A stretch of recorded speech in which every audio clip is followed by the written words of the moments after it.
In Lost Planet 2, Capcom is taking you out of the cold and throwing you into the heat of battle in a whole new environment. You and up to 3 of your friends will struggle to survive a bloody civil war, as well as an acrid invasion of epic proportions. Strap on a vital suit, this may get messy. I am here with Sean Baxter. He's a community specialist over at Capcom. We're talking Lost Planet 2. A lot of people really excited about this game. I could talk to you about it for hours, but we're going to focus on some very specific things. Namely, the first thing, we're actually seeing something that you haven't shown before here today. So kind of walk me through what's going on the screen right now.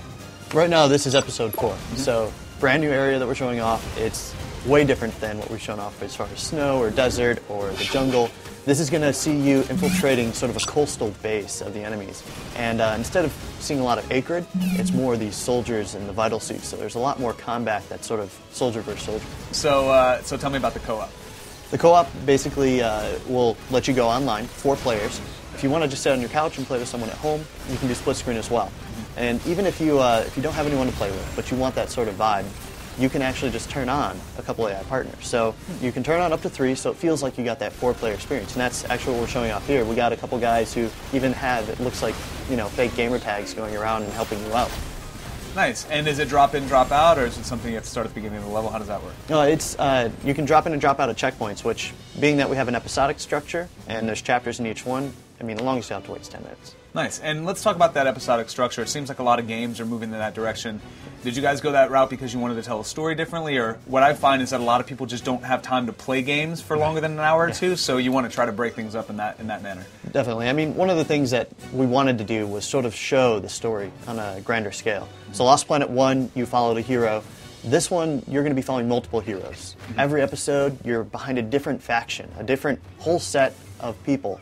And you play as one of those soldiers, and so you're a part of a story that's going on globally.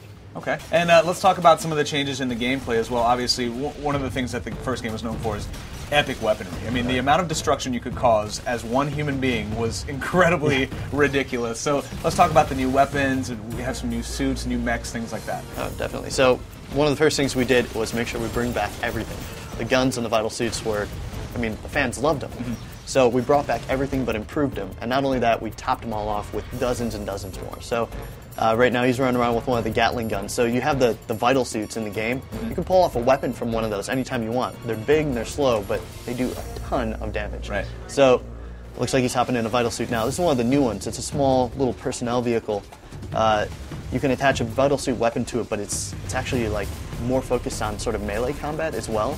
Okay. Small, fast. You can shoot with it, but it only has 1 gun slot, as opposed to some of the other new vital suits will let you, one guy can pilot, and there's 2 independent controlled turrets on either side. So if your friends hop in these, can shoot wherever they want while you're wreaking havoc from the pilot seat as well. And there's even a few vital suits where if you're in one and I'm in one, if we come close to each other, you'll see a little cue that will tell us both to push B. You can combine the 2 vital suits into 1 Uber mech. It looks like the bosses are back in a much bigger way than they were in the first game, and they were huge in the first game. So tell me about the bosses. The bosses are going to be 20 times bigger than anything you've seen in Lost Planet 1. So the first boss that you encounter in the game is essentially a giant salamander. We call him the Gordian.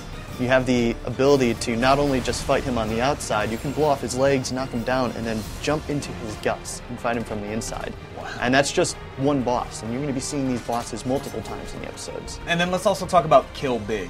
I don't even know what that means, but it sounds freaking awesome. So we have a program going on called Kill Big for Charity.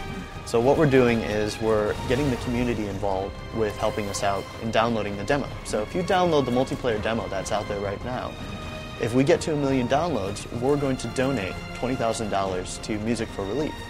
So they have multiple charities within there. So what we're doing is at our launch party on May 6th, we're going to have a tournament. And there's going to be 4 teams with community members on each team. And whoever wins gets to pick which charity that money goes to. When can we expect to see it on store shelves? It's going to be in stores on May 11th for Xbox and PS3. Cool, man. Thanks for bringing the game by. Really appreciate it. Back to you guys.